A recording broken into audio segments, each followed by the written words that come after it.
राहुल गांधी। राहुल गांधी। उनके पिता Rajiv Gandhi India is an old country, India के प्रधानमंत्री थे। but a young nation. उनकी दादी, बहनों और भाइयों, जिनकी दादी इंदिरा गांधी मैं अपनी आवाज वहाँ भी पहुँचाना चाहती हूँ। देश की पहली प्रधानमंत्री थी। उन्हीं राहुल गांधी के लिए लोग पप्पू बोलने लगे। आपके लिए मैं पप्पू हूँ। अपोजिशन उनके लिए बोलने लग गए। राहुल ने सर जो ये अमीरी गरीबी की बात की, कौन राहुल? आज वही राहुल गांधी ने ऐसा कमबैक किया है कि वो नेक्स्ट प्रधानमंत्री बन सकते हैं। आइए आज इनकी पूरी कहानी को समझने की कोशिश करते हैं। देखिए कि कहानी की शुरुआत 19 जून सन 1970 को होती है, जब राजीव गांधी और उनकी वाइफ सोनिया गांधी को एक लड़का होता है जिसका नाम रखा जाता है राहुल गांधी। जब इनका जन्म हुआ तब इनकी दादी पीएम ऑफ इंडिया थी, मतलब कि भारत की प्रधानमंत्री। जब इनकी दादी ही प्रधानमंत्री हो तो ये कोई छोटे मोटे स्कूल में थोड़ी ना पढ़ते। तब इनका नाम लिखवाया गया सेंट कोलंबिया, जो कि दिल्ली का उस समय का बेस्ट कॉलेज था। बाद में 1981 में देहरादून के द डून स्कूल में चले जाते, वह भी उस समय का बेस्ट कॉलेज था।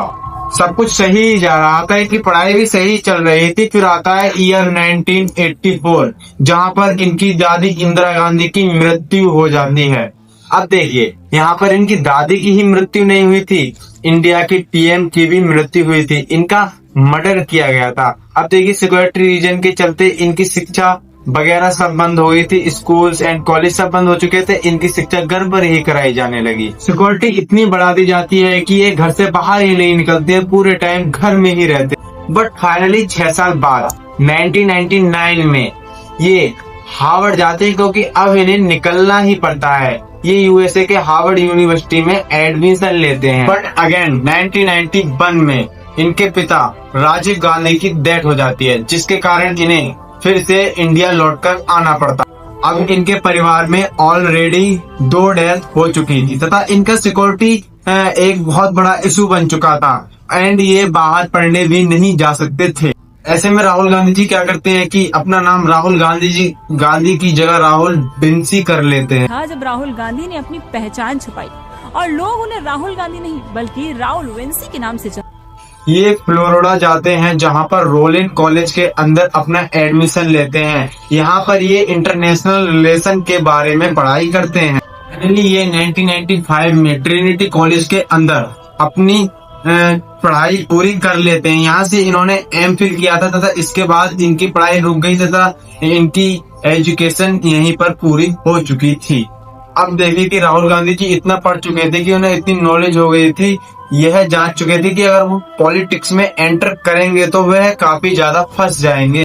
इन्हें कोई भी पॉलिटिक्स में इंटरेस्ट नहीं था तथा ये अपना ही काम कर रहे थे। लेकिन इनके परिवार की लेगेसी इतनी बड़ी थी कि इन्हें घुमा फिराकर पॉलिटिक्स में ले ही आते हैं। I mean, that's something that has been drilled into us first by my grandmother, then my और फाइनली राहुल गांधी को इंडिया रिटर्न आना ही पड़ता है। और 1999 में जब ये इंडिया रिटर्न आते हैं तो ये देखते हैं कि अभी के समय सरकार बीजेपी की चल रही है और अटल बिहारी वाजपेयी प्रधानमंत्री बन चुके हैं। और दूसरी तरफ इनकी mother Sonia Gandhi next PM बनने के लिए तैयार हैं। इनकी mother Sonia Gandhi and Congress party full जोर लगा रही है कि अब अगला इलेक्शन हम ही जीत।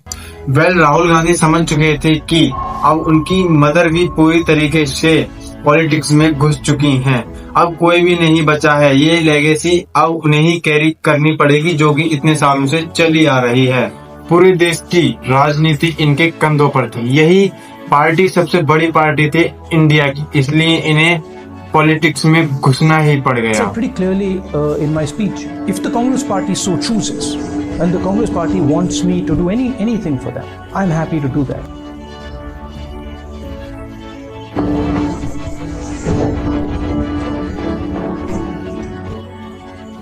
अब देखिए, राहुल गांधी जी अपना पहला इलेक्शन अमेठी से लड़ते हैं, जो कि एक कांग्रेस की गद्दी है, जहां पे कांग्रेस को कोई हरा ही नहीं पाता। अब देखिए 1967 से अमेठी में कांग्रेस को कोई हरा ही नहीं पा रहा था, इसलिए राहुल गांधी जी को यहीं से लड़ाया जाता है एंड ये बहुत ही आसानी से 2.5 लाख वोटों के साथ जीत जाते हैं।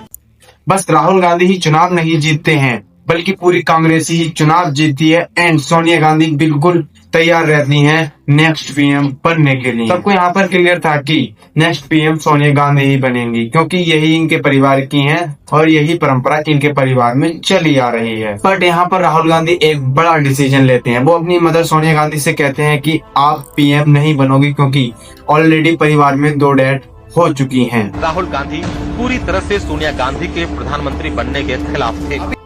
तो राहुल गांधी के कहने के बाद सोनिया गांधी तो पीएम नहीं बनती हैं, लेकिन 22 मई 2004 को मनमोहन सिंह को पीएम ऑफ इंडिया बना दिया जाता है। She will be kinder to me than the contemporary media.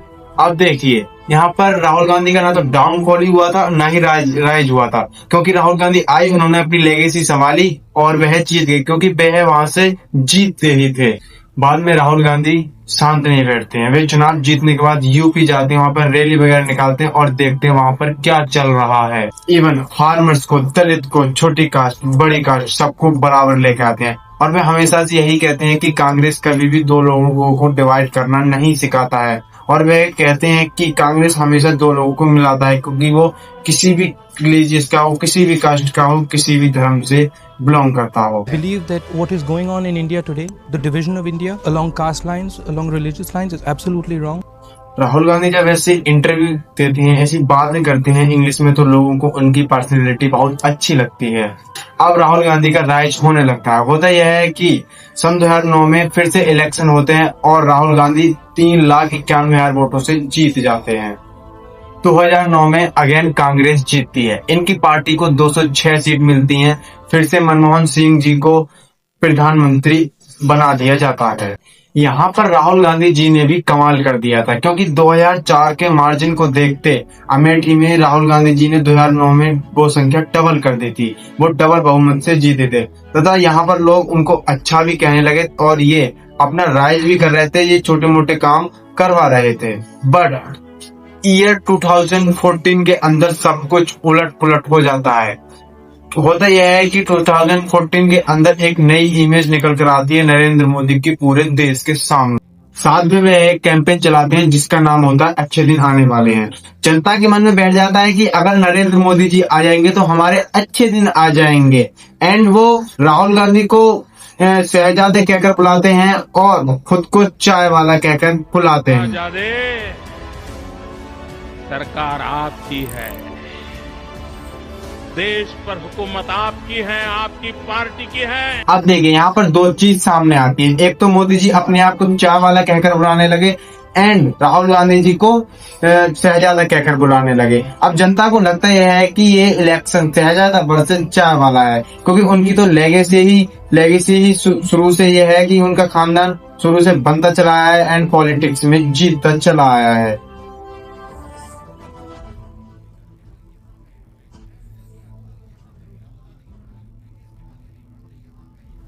Rahul Gandhi अपनी सीट फिर से एक बार जीत चुके थे, लेकिन दिक्कत वाली बात ये थी कि इनकी पार्टी बहुत बुरे तरीके से हार चुकी थी, क्योंकि जिनके पास सन 2009 में कुल मिलाकर 209 सीट थी, उन्हीं के पास अब सन 2014 में बस 44 सीटें मिला जुलाकर मात्र थी। इनकी एक ये बहुत बुरी हार थी। कैंपेन में क्लियरली बोला था कि जनता मालिक है और मालिक ने ऑर्डर दिया है, डायरेक्शन दिया है।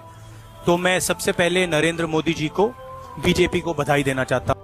हालांकि उस समय के आप राहुल गांधी के इंटरव्यू देखते तो आपको समझ में आ जाता है कि वो बिल्कुल चिल हैं, क्योंकि उनको कोई फर्क नहीं पड़ता, क्योंकि वे बहुत सालों से जीतते आ रहे हैं। उनको लगा कि अब हार गए तो क्या हुआ, आगे जीत जाएंगे। बट इनको अभी तक अंदाजा भी नहीं था कि ये जो बार बार जीत जाते हैं, ये जो परंपरा चली आ रही है, ये बिल्कुल खत्म होने वाली है। अपोजिशन इनको बिल्कुल खत्म कर देगा। सन 2014 के बाद इनका ऐसा डाउनफॉल आएगा कि इसे कमबैक में कन्वर्ट करने के लिए सब कुछ दांव पर लगाना पड़ जाएगा। देखिए होता क्या है कि जैसे ही सन 2014 में मोदी जी इलेक्शन जीतते हैं तो मीडिया उनकी भर भर कर तारीफ करने लगती है एंड बीजेपी का मेन फेस मोदी जी को बना दिया जाता है। यहाँ तक तो सब सही चल रहा था, लेकिन दिक्कत वाली बात ये होती है कि कांग्रेस का मेन फेस राहुल गांधी जी को बना दिया जाता है। अब राहुल गांधी चुनाव जीतने के बाद भी पीएम नहीं बनने वाले थे, बट उनको कांग्रेस का मेन फेस बना दिया गया। लोग कहने लगे कि राहुल गांधी हार गए, राहुल गांधी हार गए, लेकिन वो तो फिर भी अपनी सीट अमेठी से जीत ही गए थे। इसके 2 साल बाद जियो के इंटरनेट का बूम हुआ एंड लोगों के पास टच स्क्रीन वाले स्मार्टफोन आ गए और वो यूट्यूब पर इजीली न्यूज देख सकते थे। तो मीडिया उन्हें दिखाने लगी यूट्यूब पर कि मोदी महान है, मोदी महान है, एंड ये भी दिखाया जा रहा था दूसरी तरफ कि राहुल गांधी बेवकूफ है। एंड यूट्यूब के चलते उनकी मीम बनने लग गई, उनको दिखाया जाने लग गया कि राहुल गांधी पप्पू है एंड राहुल गांधी बेवकूफ है। आपके लिए मैं पप्पू। एंड दौर ऐसा आ चुका था कि अगर कहीं मोदी जी अपनी स्पीच में बोल रहे हैं कि इधर से आलू डालो इधर से सोना निकलेगा, तो उनकी स्पीच को बता के वायरल कर दिया जा रहा है। मतलब कि राहुल गांधी की स्पीच बता दी जा रही है वो। एंड राहुल गांधी की इमेज एक पप्पू की तरह बन के आ चुकी थी उस समय, और राहुल गांधी भी कहते हैं कि हाँ मैं पप्पू। और इसी के चलते 2019 में राहुल गांधी का डाउनफॉल आ गया, वो अपनी सीट अमेठी से भी हार गए और इसी के चलते उनकी और ज्यादा मीम बनने लगे। लोगों को लगने लग गया कि कांग्रेस का दी एंड हो चुका है। सबको लग रहा था कि इसका कारण राहुल गांधी है एंड उनको खुद भी लग रहा था कि इसका कारण मैं ही हूँ। इसलिए उन्होंने 2019 में प्रेसिडेंट ऑफ कांग्रेस का पद त्याग दिया। 2019 से लेकर 2022 तक राहुल गांधी गायब हो गए। सबको लगने लगा कि राहुल गांधी का दी एंड हो गया। अब आता है दिसंबर का महीना 2022 में राहुल गांधी जी अनाउंस करते हैं कि हम एक भारत जोड़ो यात्रा निकालेंगे जो कि 3570 किलोमीटर की होगी, जिसमें हम पैदल चलेंगे। इस यात्रा के दौरान ये कश्मीर से लेकर कन्याकुमारी तक जाएंगे एंड सब जगह प्यार बांटेंगे और लोगों से मिलेंगे। लेकिन लोगों को तो ये मजाक लग रहा था, वो कह रहे थे कि राहुल गांधी तो कुछ भी कहते रहते हैं। ये यात्रा नॉर्मल नहीं थी। इस यात्रा के बाद राहुल गांधी जी की पर्सनैलिटी चेंज हो गई एंड बड़े बड़े एजुकेटर भी कहने लग गए कि अब ये एक पीएम बनना डिजर्व करते हैं। इसके बाद राहुल गांधी मुद्दे उठाने लगे। वो पीएम मोदी के बारे में बोलने लगे कि यह अडानी और अंबानी को ही बड़ा करना चाहते हैं, ये नहीं चाहते कि छोटा आदमी को भी बड़ा बने, बड़े को ही बड़ा करना चाहते हैं। इनकी आवाज मीडिया लगातार कोशिश करती रही इनकी आवाज को दबाने की, लेकिन इनकी आवाज लोगों तक बरकरार पहुंच रही थी। ये चीज देखने को मिली 2024 के इलेक्शन में। 2024 के इलेक्शन में इन्हें 99 सीट प्राप्त हुई, जो कि 2014 एंड 2019 के मार्जिन में डबल थी। और सबसे ज्यादा इन्हें खुशखबरी की बात तो ये थी कि बीजेपी जो हवा में थी 400 पार, वो 400 तो छोड़ो 250 भी पार नहीं कर पाई। एंड लोग अब इन्हें और ज्यादा सीरियस लेने लग गए। एंड इसके बाद ये एक नया मुद्दा लेके आते हैं, वोट चोरी। इस मुद्दे ने पूरी काया पलट दी। इस मुद्दे के चलते ना तो इलेक्शन कमीशन के पास कोई जवाब रहता है, ना ही मोदी के पास।